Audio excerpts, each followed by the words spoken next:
Pemirsa, kita awali dengan laporan perdana. Saudara Poros Muda Aceh menggelar musyawarah cabang di Aula Kantor Camat Kecamatan Pedada Kabupaten Biren. Organisasi bidang politik sosial ini juga memberikan santunan belasan anak yatim pada kegiatan tersebut. Musyawarah Cabang Poros Muda Aceh Cabang Kecamatan Pedada tersebut digelar dalam rangka pergantian pengurus telah berakhirnya masa kepengurusan yang lama periode 2017-2019.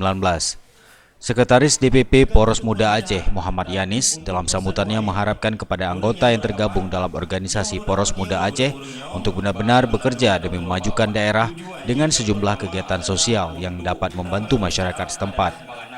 Sementara itu, Yusmadi sebagai Ketua DPD Poros Muda Aceh berharap anggota Poros Muda yang baru terpilih agar selalu menjaga kekompakan demi terwujudnya visi dan misi Poros Muda Aceh di bidang politik dan sosial. Insya Allah malam ini akan sudah sukses acaranya berkat kerjasama rekan-rekan dari kecamatan semua.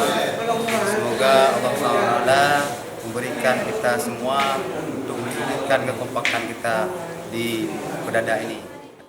Dalam musyawarah pemilihan kepengurusan baru di Aula Kantor Kecamatan Pedada Kabupaten Biren ini juga dilakukan penyerahan santunan kepada belasan anak yatim yang berasal dari Kecamatan Pedada. Dari Kabupaten Biren, Tim Liputan Aceh TV melaporkan.